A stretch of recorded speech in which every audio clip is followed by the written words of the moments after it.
livro do profeta Jonas, o capítulo de número 1, leremos do verso 1 ao verso de número 3, para a glória de Deus. Amém? Diz assim a palavra do Senhor. E veio a palavra do Senhor a Jonas, filho de Amitai, dizendo: levanta-te, vai à grande cidade de Nínive e clama contra ela, porque a sua malícia subiu até mim. E Jonas se levantou para fugir de diante da face do Senhor para Tarsis, e descendo a Jope, achou um navio que ia para Tarsis, pagou, pois, a sua passagem e desceu para dentro dele, para ir com eles para Tarsis, de diante da face do Senhor. Levantamos as nossas Bíblias, nossas mãos, vamos orar, peça para que Deus fale conosco.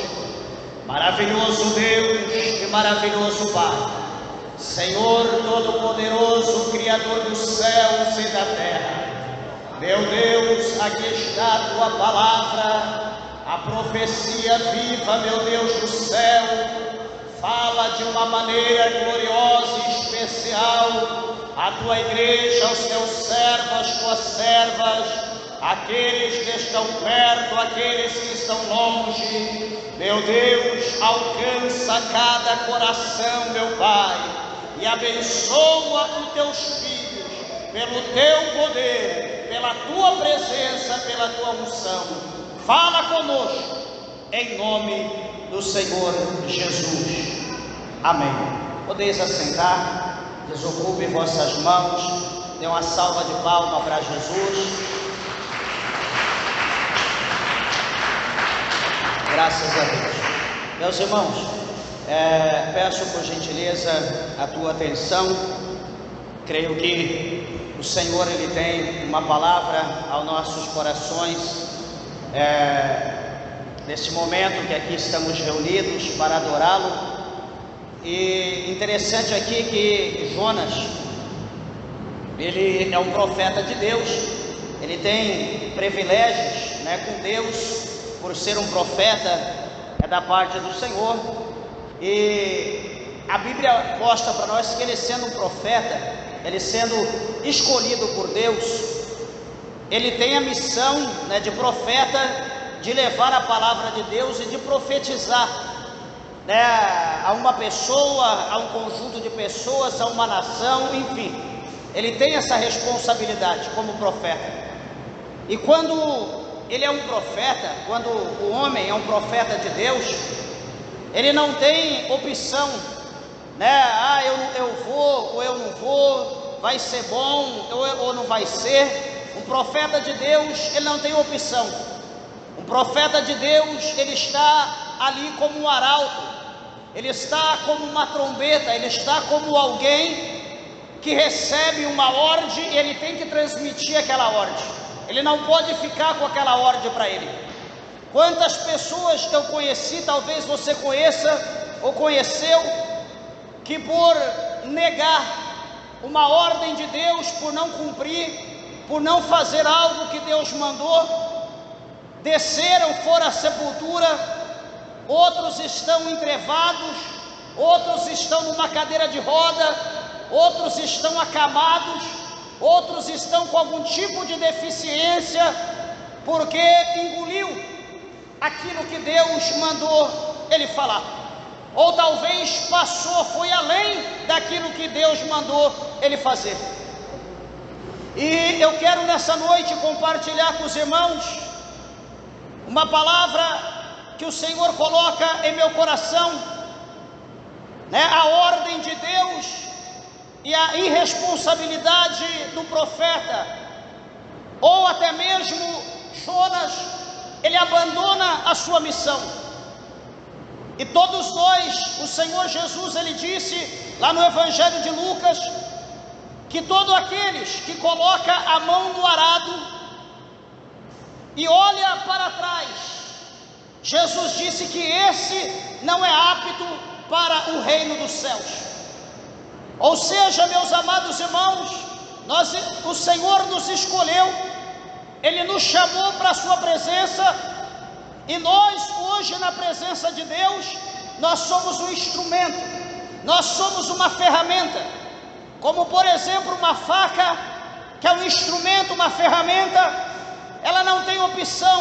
Talvez para ela é melhor cortar só carne, mas ela terá que ser utilizada para cortar talvez um pedaço de madeira, talvez algum legumes duro, talvez alguma outra coisa que não é a vontade, que vai causar um dente nela, mas ela não tem opção, ela está ali para cortar, ela está ali para tirar pedaço, ela está ali para separar, para dividir, é a função da faca, ela não tem opção. E nós, sendo escolhidos por Deus, a Bíblia diz que nós somos servos, e a função de um servo é servir um Senhor. Não existe alguém que é servo de alguém que se rebela e faz o que quer. Ele é servo, ele está sujeito à penalidade, ele está sujeito à condenação, ele está sujeito à morte. Terá benefício? Talvez não terá. Ele é servo, ele está ali para cumprir a função, o chamado de servo. E analisa bem, queridos irmãos, que Jonas, aqui o Senhor chama ele para dar a Jonas uma missão. Primeiro, para nós entendermos o abandono de Jonas acerca da missão, nós precisamos entender o cenário que está em evidência aqui neste texto. Peço aos irmãos que prestem atenção. Israel é escolhido pelo Senhor. Israel é chamado por Deus, é escolhido como uma nação, para que Israel venha viver unicamente para Deus, unicamente para o Senhor. Só que interessante, queridos irmãos, que passa-se o tempo, Israel servindo a Deus, sendo uma nação, sendo abençoada pelo Senhor, Israel vai se desviando de Deus, Israel vai se apostatando de Deus, Israel vira as costas para o Senhor, Israel se volta para a idolatria. A palavra de Deus mostra para nós que o Senhor levanta os ninivitas, levanta um povo forte, uma nação que conquistava todas as nações, e Deus levanta os ninivitas para invadir Israel. Tudo que Israel semeava, quando ia colher, os ninivitas levavam os animais, levava os grãos, tudo que eles produziam, os ninivitas destruíam. Levava suas mulheres, levava suas filhas, tudo que era aprazível, tudo que agradava os seus olhos, os ninivitas levavam e iam embora. E o povo de Israel ficava chupando o dedo. Pastor, mas por que essa situação? Porque os ninivitas estavam em rebeldia, aliás, porque o povo de Israel estava em rebeldia contra Deus. A palavra do Senhor é claro quando Paulo diz que a ira de Deus, ela há de se manifestar sobre os filhos da desobediência. Não há sequer uma nação que se levanta contra Deus e subsiste. Não há sequer um homem que se levanta contra Deus e prevalece. Não há um crente rebelde que se rebela contra Deus e prevalece. Todos caem por terra. Todos são destruídos, todos são ceifados, porque Deus não admite afronta. Deus não admite calúnia. Deus não admite ser acusado de algo que ele não é. Veja, meus amados e queridos irmãos, que no tocante a todas as percas de Israel, no tocante a toda a destruição que era feita pelos ninivitas, o povo de Israel, todo judeu, queria ver a morte, queria ver a destruição dos ninivitas, queria ver a cidade destruída. Só que detalhe, a nação de Israel queria, só que quem levantou os ninivitas, quem trouxe eles para afrontar Israel foi Deus. Deus estava usando os ninivitas como uma vara de açoite para punir o povo de Israel pela sua rebeldia, pelo seu distanciamento e pela sua apostatação contra Deus. Então, o povo de Israel poderia querer o que eles quisessem, poderia tentar o que eles quisessem, mas eles não iam prevalecer, porque a mão de Deus estava naquele negócio. Será que os irmãos estão entendendo? Meus irmãos, muitas pessoas têm o título de homem de Deus, tem o título de mulher de Deus, tem o título de casa de Deus, e porque é um homem de Deus, uma mulher de Deus, entre aspas, acha que ele pode fazer qualquer coisa, ele acha que ele nunca será punido, ele acha que não vai passar pelo dia mau, ele não acha que vai vir adversidade, ele acha que não vai ter nenhum tipo de problema, ele acha que vai ser só bênção, só vitória.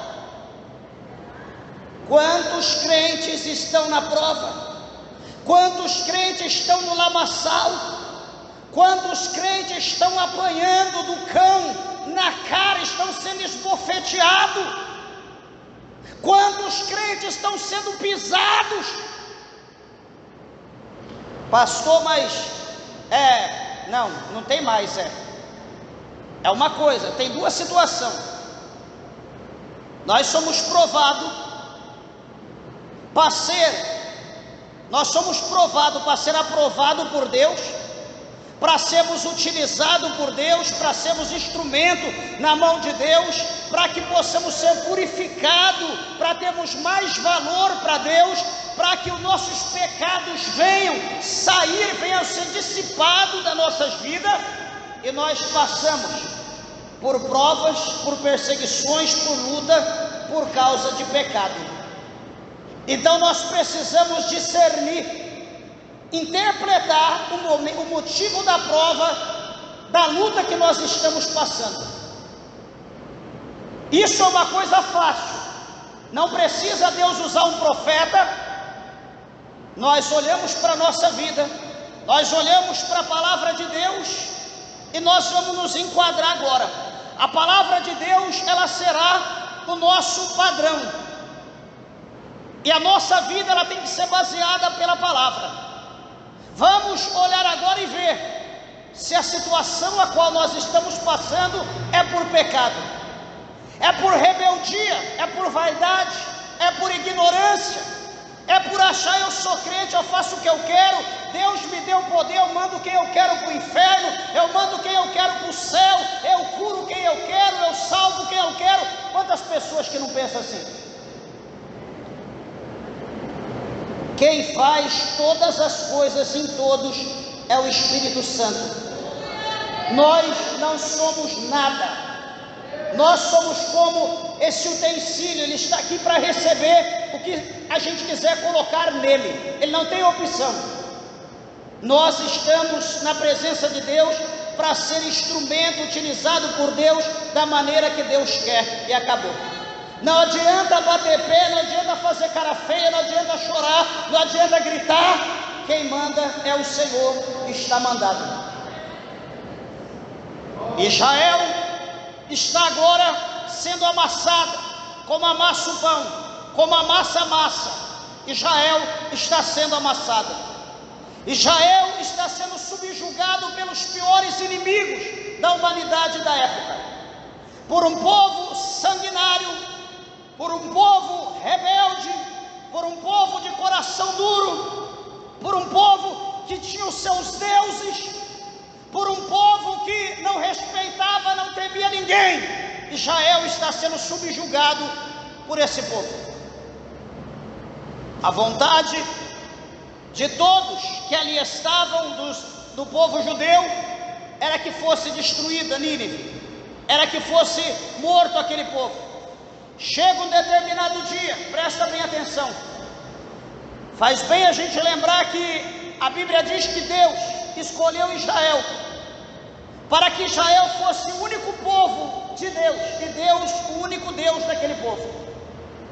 As outras nações não tinham Deus como o nosso Deus. As outras nações não tinham conhecimento da verdade como o nosso povo, o nosso Deus nos ensinava. O negócio de Deus é com Israel, não é com o povo. O negócio de Deus é com a igreja dele, não é com o mundo. O mundo já está julgado, já está condenado. O negócio de Deus é com a igreja, é comigo, é com você. Não tenta justificar o teu erro por causa do mundo. Não tenta justificar o teu pecado por causa do pecado do mundo. Como eu disse e repito, o mundo já está julgado e condenado.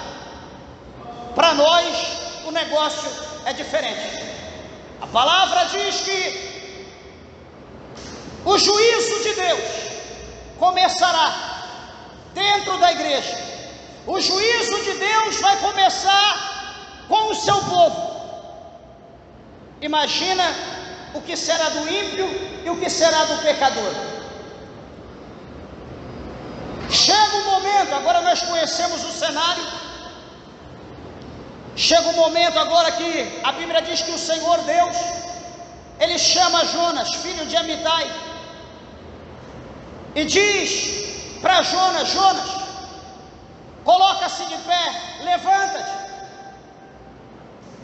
Eu estou te dando uma ordem agora, vai à grande cidade, a grande cidade de Nínive. Senhor, a grande cidade de Nínive, aquela cidade dos nossos piores inimigos, aquela cidade do povo que rouba, que mata, aquele povo que nos humilha. Jonas, vai até a grande cidade de Nínive, essa mesmo que você está temendo. Abre a tua boca e clama contra ela, porque a sua malícia, ela subiu até a mim. Meus irmãos, Deus, Ele é longânimo.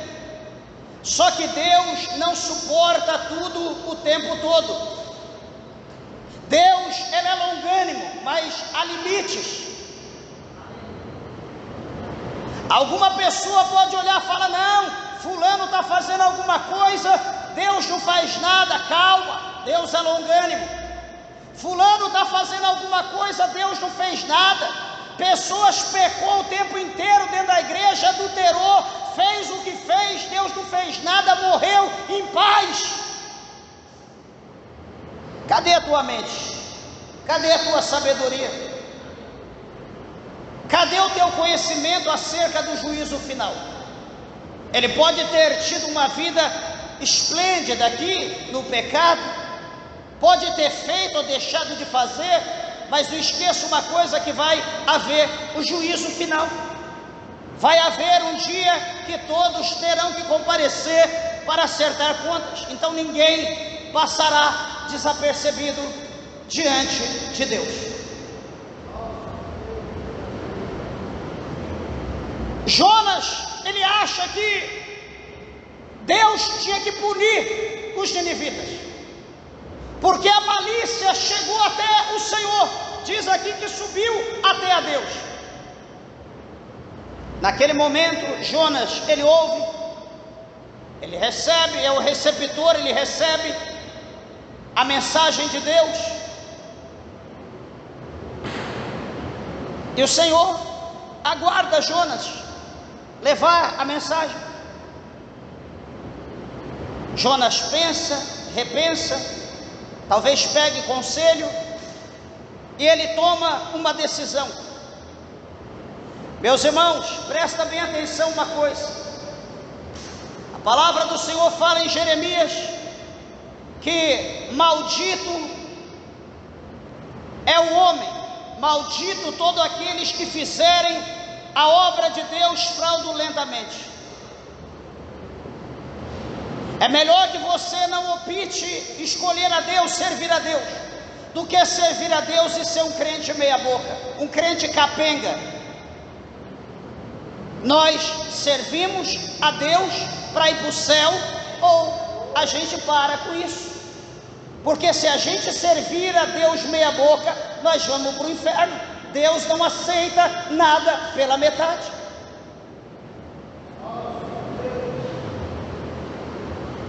Jonas, ele vai pensar, espera aí, a malícia subiu, então quer dizer que Deus vai destruir os ninivitas? Que bênção! Agora é a hora da vingança, agora é a hora de Deus punir, agora é a hora de Deus cobrar. Nós vamos viver em paz, nós vamos ter fartura, nós vamos ser abençoados, nós não teremos mais perca, porque agora Deus vai punir os nossos inimigos.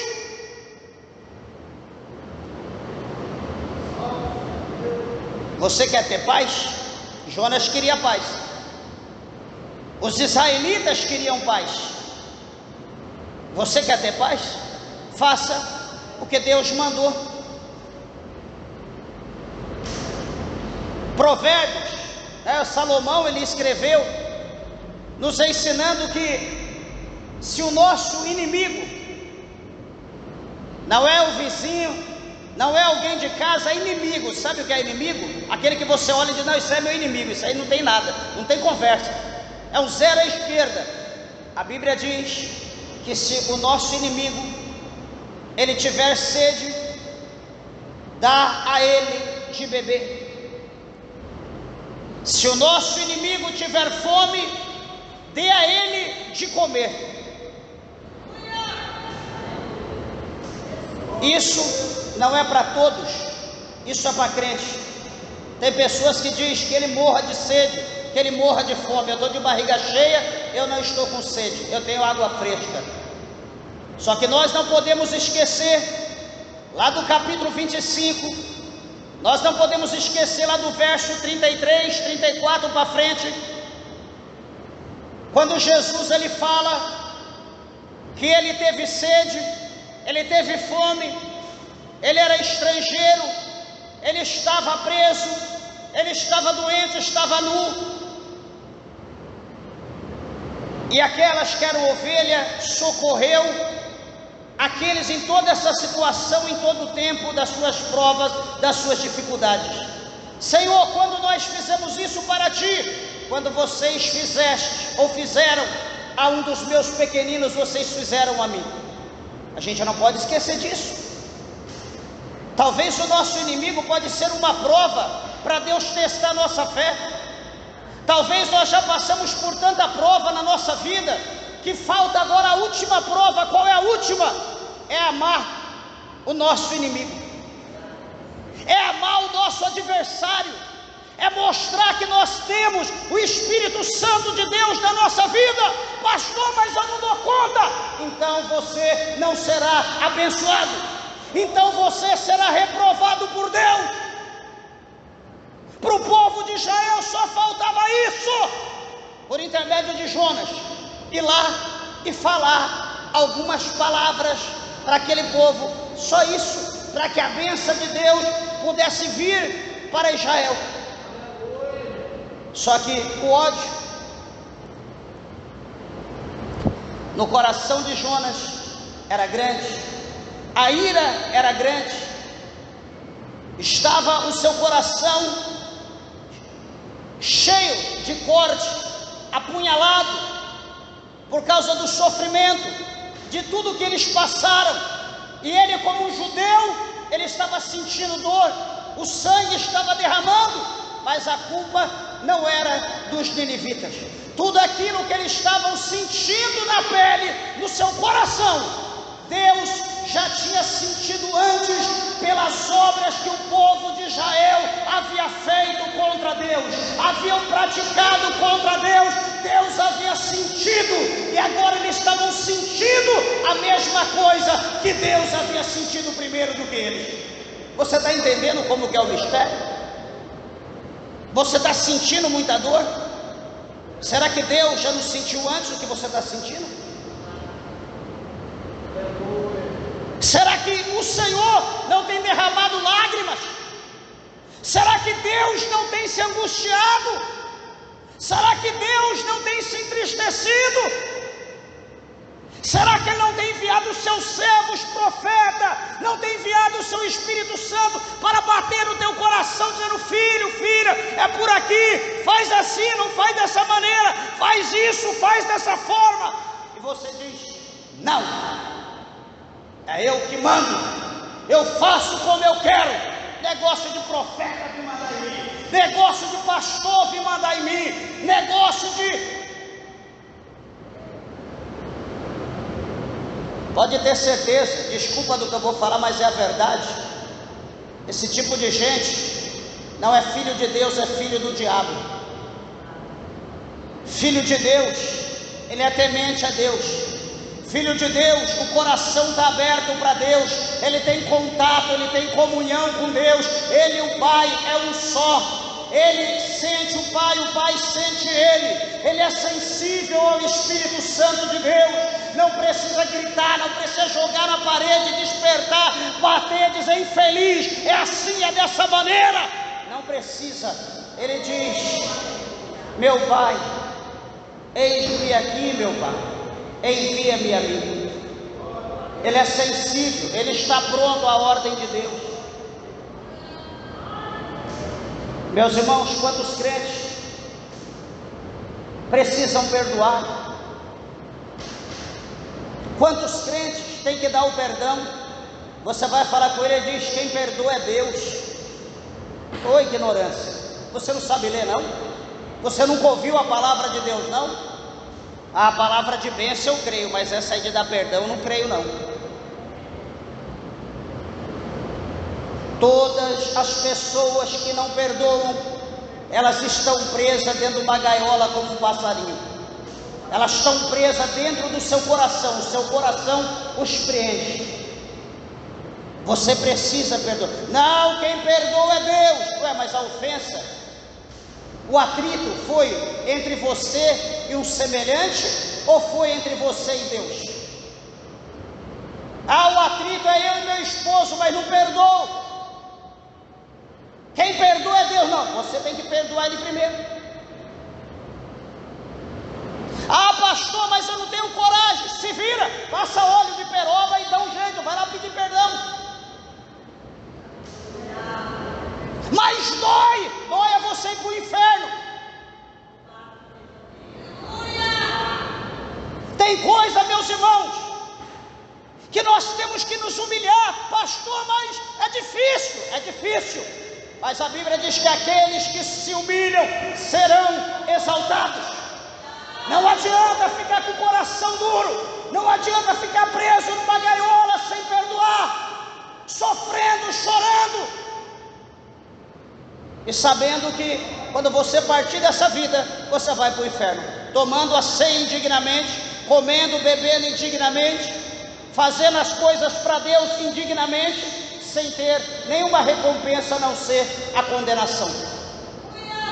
Meus irmãos, são as coisas pequenas,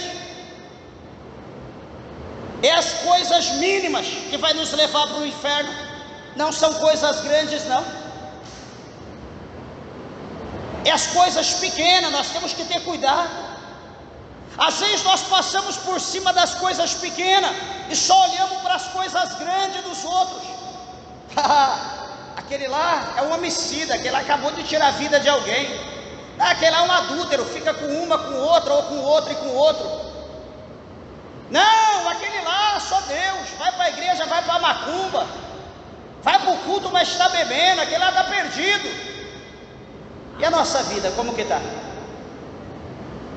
E a gente que está cuidando da vida dos outros, da vida alheia, e a nossa vida, como que está? Está com uma tora dentro do olho, a pessoa está com um cisquinho ali no olho dele. Ah lá, um cisquinho, um graveto, mas você está vendo o teu? Tira, a Bíblia diz: tira primeiro o teu, para depois tirar do teu irmão. Meus irmãos, a mentira, a mentira Como é bom a mentira, né? Quantas pessoas ganharam dinheiro com a mentira? Quantas pessoas se deram bem com a mentira? Quantas pessoas usufruíram de benefícios por causa da mentira? Quantas pessoas estão penduradas no governo por causa da mentira? Engana que é cego, engana que é surdo, engana que é deficiente.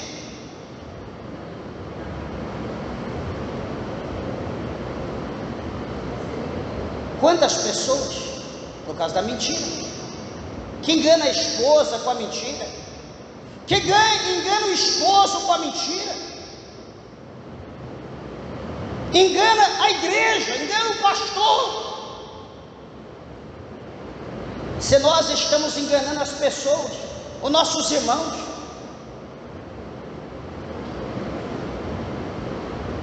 e Deus? Será que Deus está lá? Isso aí essa é a pessoa certa. A Bíblia diz, deixa eu até ler aqui, isso aqui é muito sério, não é brincadeira não, é as mínimas coisas que vai colocar muita gente no inferno. Versículo 8, capítulo 8, aliás, verso 44 de João. Jesus diz bem assim: vós tendes por pai ao diabo, e quereis satisfazer os desejos de vosso pai. Ele foi homicida desde o princípio, e não se firmou na verdade, porque não há verdade nele. Quando ele profere mentira, fala do que lhe é próprio, porque ele é mentiroso e pai da mentira. Então todo mentiroso que fala que é filho de Deus, ele já está mentindo em dizer que é filho de Deus, porque o pai da mentira não é Deus, o pai da mentira é o diabo. Então o mentiroso, ele tem o diabo como seu pai. Quem é seu pai? É Deus. Mentira, é o diabo. Pode falar literalmente. A Bíblia diz que pelas nossas palavras, aqui em Mateus, nós seremos justificados, e pelas nossas palavras nós seremos condenados. Não ame de maneira alguma a mentira. Pastor, se eu mentir, eu vou ganhar tantos mil, eu vou ajudar a igreja. O que adianta você ganhar tantos mil, ajudar a igreja e você ir para o inferno? Pastor, eu vou fazer uma fé lá no jogo do bicho, lá na Mega Sena, quem sabe eu ganho, se eu ganhar eu compro uma igreja nova. Não precisa trazer dinheiro de jogo aqui não. Vou orar a Deus para você não ganhar, não jogar, que você perca o dinheiro no jogo, porque isso não é de Deus. O negócio, as coisas são simples, meus irmãos, é só entender, é só analisar a palavra do Senhor, a palavra de Deus, ela é simples para nós.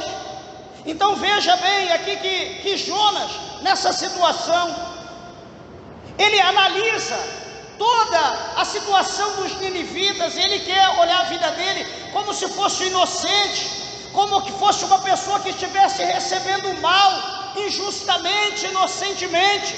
Sabe aquela pessoa que não faz nada e está sendo punido por algo que ele não fez? Jonas estava olhando desse jeito, mas como eu falei, Deus já havia sentido os açoites, primeiro pelo que o povo de Israel havia praticado. E agora o que Jonas vai fazer? A Bíblia diz que agora ele vai ter uma ideia. Jonas agora ele vai ter um plano.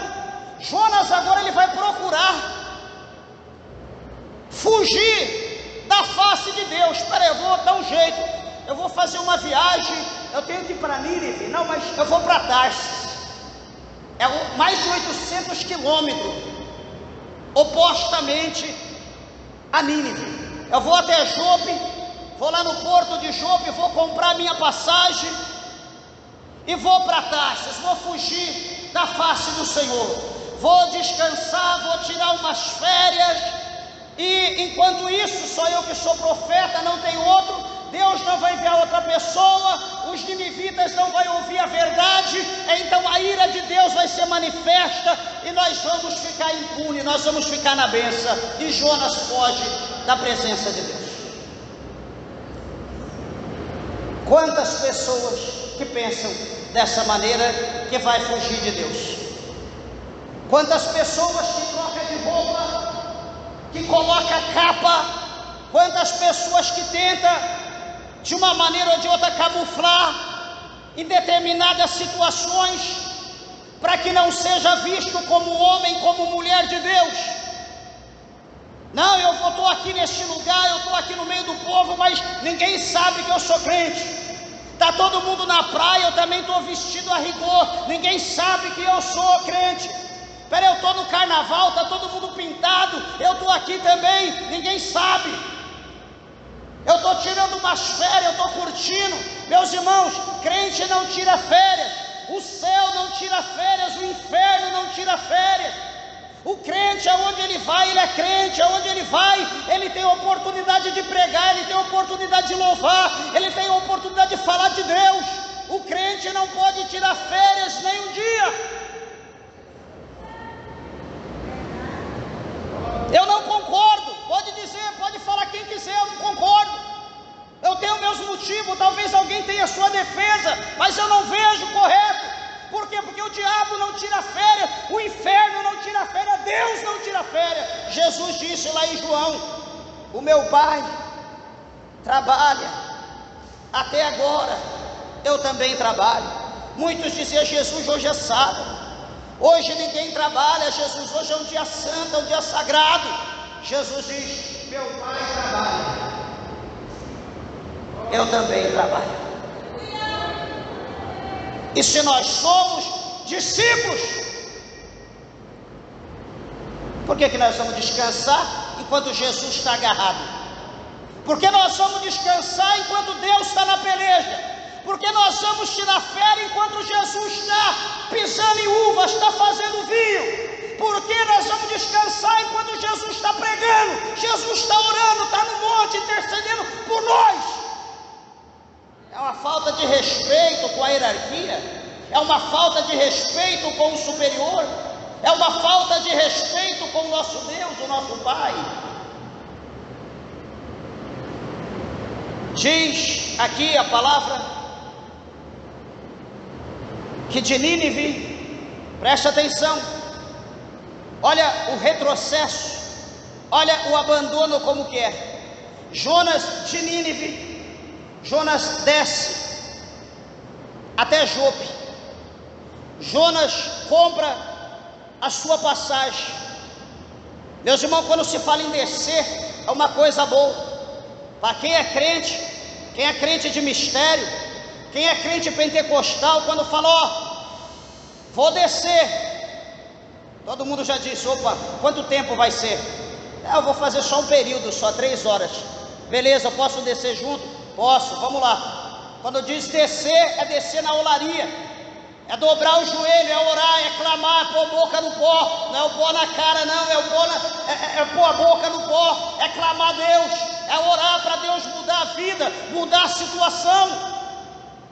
Quando se diz eu vou descer, opa, é mistério, vai ter mistério de Deus, então eu vou tomar posse, eu vou junto.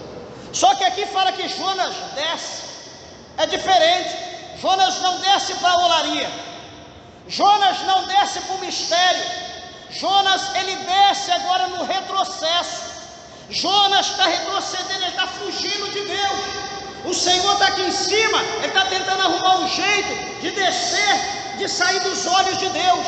Ele está procurando um meio de afundar, de sair, de achar um buraco, descer, para que os olhos do Senhor não o vejam. Ele desce, ele está aqui em Nínive, ele desce para Jope, desceu, está aqui Deus, opa, Deus não está me vendo, pelo menos eu não estou vendo Deus, então já está meio caminho andado, está certo, estou indo para Jope. E a Bíblia diz que então ele acha um navio que vai para Tarsis, pagou a sua passagem E a Bíblia diz que agora, mais um pouco, ele vai descer para o porão do navio. Ele entra no navio e ele desce mais um pouco. Ele desce, ele vai lá para o fundo, lá para o porão. Ele vai lá embaixo, onde está todos os mantimentos, onde está a sacaria, aonde está tudo que estava sendo transportado, a carga do navio. Ele entra lá entre um saco e outro, ele deita, tudo escuro, ele fica lá pronto. Agora estou tranquilo, eu não vejo Deus, eu não estou vendo Deus, não vejo ninguém, aqui não tem profeta, todos esses marujos que aqui estão servem outros deuses, são de outras nações.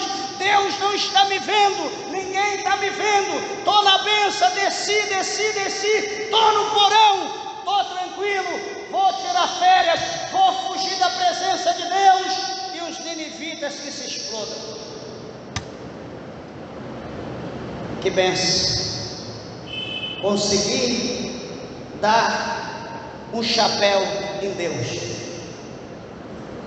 Deus não está me vendo, estou aqui no fundo do navio, tranquilo, Deus não me vê.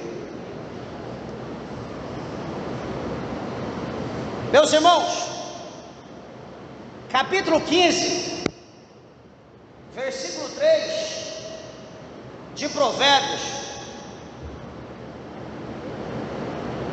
Salomão escreveu dizendo que os olhos de Deus estão por toda a terra, contemplando os maus e os bons.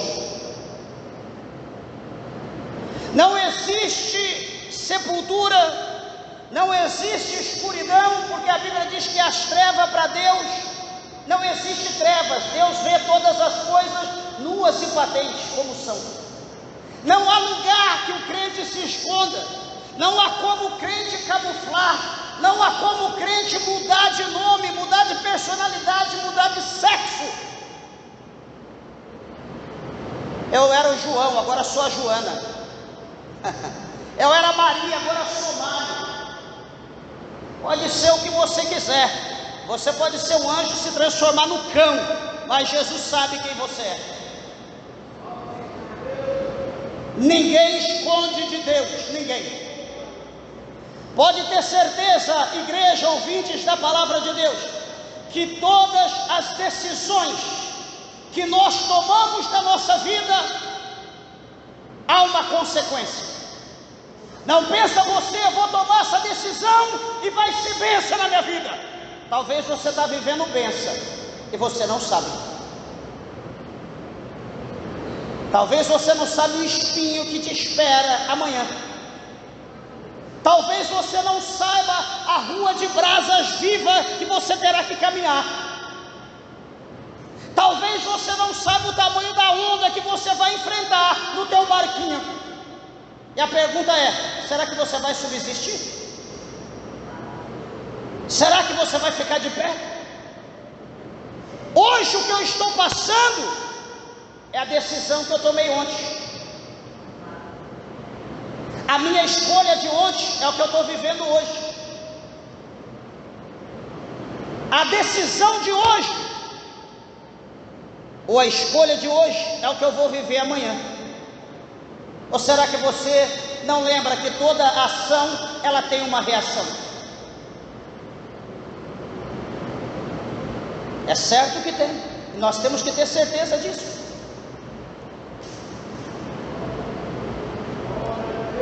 Jonas desce, está escondido e fica em paz.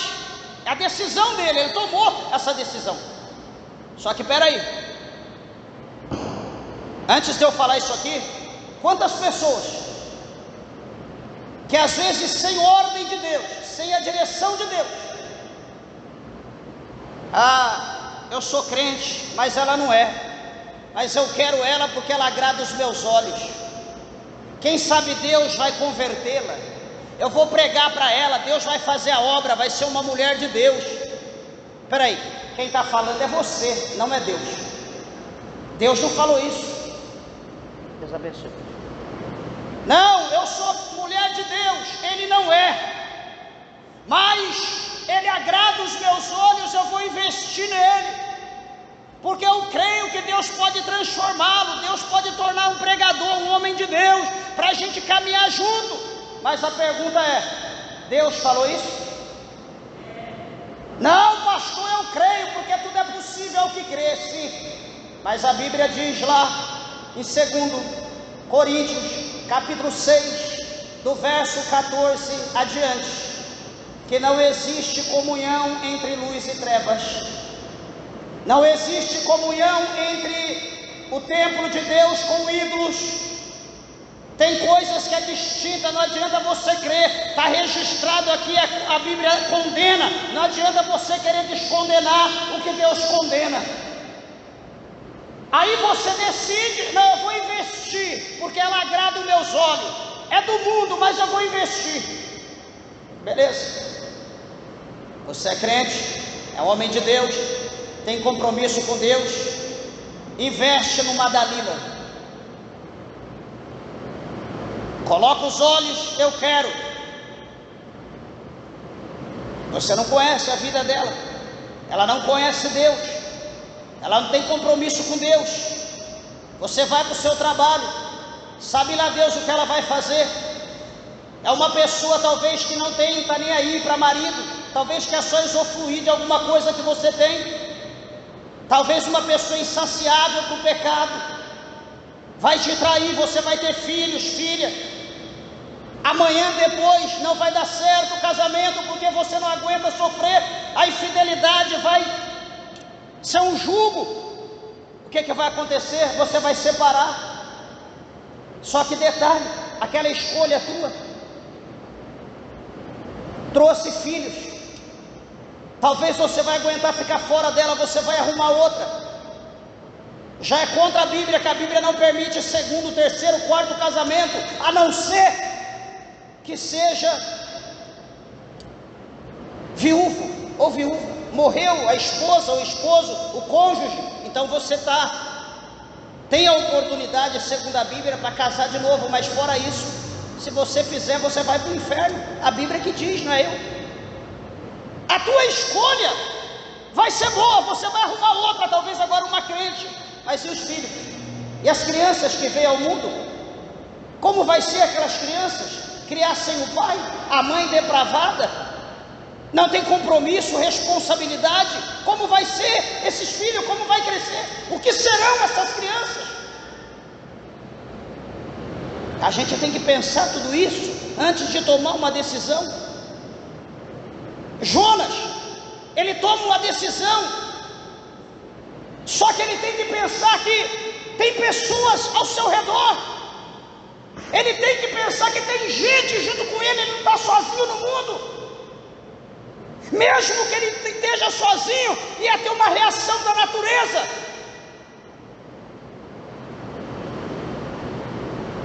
Jonas toma essa decisão, vai para o navio dormir, vai lá para o fundo, está escondido, está no escuro, está lá dentro.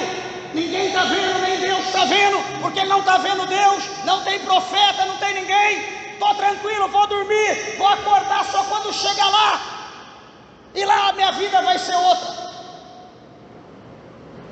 Até o tempo de eu ir, ter que voltar, já é o tempo que Deus vai destruir Nínive. Então tá bom.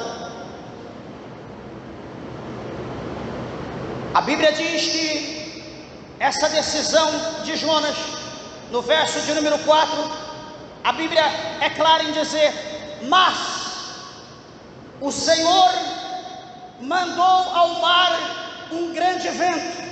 Veja bem, o Senhor mandou ao mar um grande vento. Quando o vento bate com a água, o que acontece? Tempestade, dá um choque, o mar se torna revolto, as ondas se levantam, o mar ruiva. Mas o Senhor mandou ao mar um grande vento, e fez-se no mar uma grande tempestade, e o navio estava para quebrar-se. O navio estava quebrando, o navio estava rugindo, as madeiras estralando, pedaços de madeira caindo. O povo se desespera, mas o que é isso? esse dia do mês, esse dia da semana, a lua, não é tempo de tempestade, não é tempo de chuva, de frio, de vento. O que aconteceu? Alguma coisa está errada.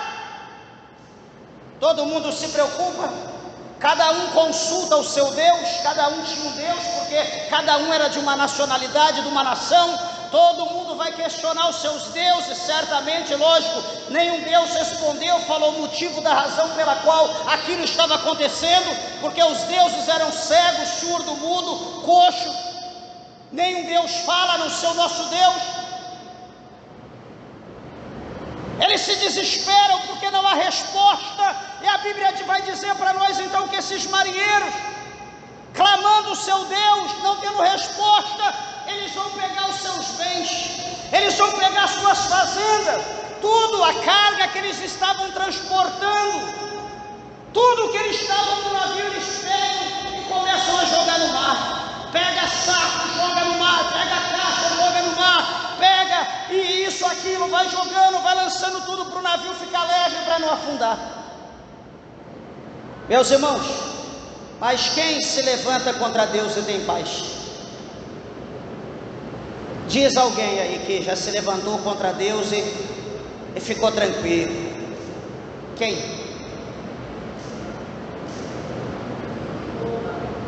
Jonas está dormindo. Acontece todo esse desperdício. E a Bíblia diz no verso de número 5 que Jonas, porém, desceu aos lugares do porão e se deitou e dormia um profundo sono. O bicho pegando, o vento assoprando, o mar se levantando, trovão e aquelas coisas todas, e Jonas procura um lugar para se esconder e para dormir. Deixa o povo com o seu problema, esse problema é do povo.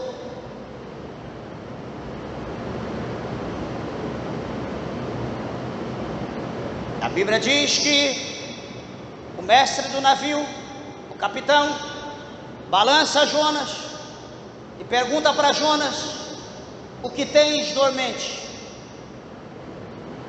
Qual é o seu problema? O que você tem? Olha a situação que nós estamos vivendo, olha o que nós estamos passando, estamos para morrer, e você está dormindo. Alguma coisa tem, porque você está vivendo dessa maneira. Levanta-te, invoca o teu Deus, talvez assim Deus se lembre de nós para que não pereçamos. Em outras palavras, todos nós aqui já invocamos o nosso Deus, não tivemos resposta. Falta você, levanta, clama, invoca o teu Deus, a gente quer uma resposta. As coisas estão erradas, não é dessa maneira.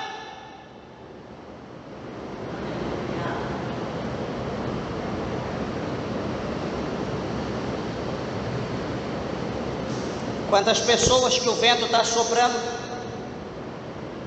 dentro da casa, ele sabe o motivo, ele está ali como cego, como surdo, como mudo. Filhos estão sofrendo, marido sofrendo, esposa sofrendo, ele está ali quietinho, parece um santo, não fala, não pisca, não abre a boca, não se mexe, está ali, e o chicote está estalando, e ele está ali. Ele sabe que o motivo é ele. Jonas sabia que o motivo é ele. Deus abençoe. Jonas sabia. A Bíblia vai mostrar para nós que esses homens, então, naquela preocupação, naquele desespero, cada um vai dizer ao seu companheiro: vinde e lancemos sorte, para que saibamos por que causa nos sobreveio este grande mal. E, por incrível que pareça, eles lançando sorte, a Bíblia diz que a sorte cai sobre Jonas. Ou seja, Jonas estava assinalado, Jonas estava marcado. Era como se ele tivesse engolido um imã, todo o metal ia grudar nele, não tinha como ele fugir. Ele estava assinalado por Deus, culpado, rebelde, devedor. A sorte cai sobre ele. Então aqueles homens vai dizer, vai perguntar para Jonas: olha, responde para nós, declara-nos tu agora, por que razão nos sobreveio este grande mal? E eles fazem uma primeira pergunta: que ocupação é a tua? Segunda pergunta: de onde vens? Terceira pergunta: qual é a tua terra? Quarta pergunta: e de que povo és tu? Bombardeiam Jonas com 4 perguntas. E agora? Primeira: que ocupação é tua? Você é o quê? Qual é a tua função? Qual é o teu cargo? O que você faz da vida? Você vive do quê? O que é que Jonas tinha que responder? Eu sou profeta. Profeta de quem? Eu sou profeta do Deus vivo, o Criador dos céus e da terra seca. Segunda pergunta: de onde vens? Eu venho de Israel, eu sou israelita. Qual é a sua terra? Israel. E de que povo és tu? Judeu. E ele lhe disse: eu sou hebreu, e temo o Senhor Deus do céu, que fez o mar e a terra seca. Então a Bíblia diz que os homens se encheram de grande temor e lhe disseram: por que fizeste tu isto? Pois sabiam os homens que fugia diante do Senhor, porque ele lhe tinha declarado. Os homens que não conheciam Deus, os homens que não temiam ao Senhor, naquele momento eles começaram a temer e tremer, e começaram a questionar Jonas, dizendo: por que você fez isso? Por que você fugiu da face de Deus? Olha o mal que nos sobreveio por tua culpa, olha a perca que nós tivemos pela tua culpa. Será que nós que estamos como Jonas, aquele que está como Jonas, ou que pretende fazer o que Jonas fez, tenha em mente que não é só você que vai sofrer. Tenha em mente que vai haver percas. Você vai ter perca, porque você perdeu dinheiro. Aqui Jonas perdeu dinheiro, ele teve que gastar. A tripulação tiveram perca, a negociação, toda a carga que estava no navio teve perca. A perca é grande. Pense você, quando for tomar uma decisão, analisa o amanhã, peça direção a Deus, se é de Deus ou não. Tem gente que vai pedir direção para Deus assim: profeta, vem aqui, senta aqui comigo. O profeta senta, ele: ó, eu quero tomar uma direção de Deus, porque a minha vida está assim, está assado, está cozido, está frito, está ensopado, está ao molho. Eu quero que você ora agora, fala com Deus para ver se é de Deus que eu vou tomar tal direção, e fala qual é a direção. Meus irmãos, isso não existe. Quantas pessoas que eu já orei, que eu fui orar pelo telefone pessoalmente, a pessoa: não, pastor, que a minha vida, fala: não, peraí, só um minutinho, primeiro eu posso orar por você? A pessoa fica até meio assim, fala: eu posso orar por você primeiro? Porque Deus pode revelar, falar alguma coisa que vá ao encontro da situação que você está vivendo. Aí você vai acreditar que é Deus, porque se você me contar tudo e eu falar, orar e Deus revelar alguma coisa em meio ao que nós conversamos, você não vai acreditar. Ô pastor, que benção, amém. Então a pessoa que é homem de Deus, mulher de Deus, vai ter esse pensamento. Agora um falso profeta, um comedor de oferta, de bênção, ele vai chamar o cara para um almoço, para um churrasco, para um café. Não, pode contar, vai lá, abre, fala a tua vida toda, conversa tudo, fala o que você tem, depois então nós vamos orar em cima do que você falar. Aí é fácil para mim dizer que Deus está falando alguma coisa. É o que todo mundo quer ouvir. Eu não acredito que uma situação assim é de Deus. Isso é muito fácil para charlatão se engrandecer como profeta. Então, quando for tomar uma decisão, ore a Deus, jejue. Senhor, fala comigo na palavra. Use um vaso, peça oração para alguém. Olha, eu preciso tomar direção, ore por mim para ver o que Deus fala. Mas não exponha a sua vida, porque você pode ter perca, você pode ser enganado como Jonas foi enganado. Teve perca, o povo perdeu, a nação perdeu, ele sofreu demais. Mas depois, no fim de todo o seu sofrimento, ele teve que ir até Nínive e fazer o que Deus mandou. Amassado, quebrado, triturado, não sei de que maneira, mas ele teve que ir até Nínive e pregar. E pregou, e Deus teve misericórdia e livrou da morte os ninivitas. Então, irmãos, igreja, Deus tem uma obra em tua vida. Ceda, seja servo, seja homem de Deus, seja mulher de Deus, o que Deus mandar, seja bom ou não para você, faça, porque é a vontade de Deus, e a vontade de Deus é soberana nas nossas vidas. Amém? As horas foram embora, as palmas bem alegres, exaltem e glorifiquem o nome do Senhor.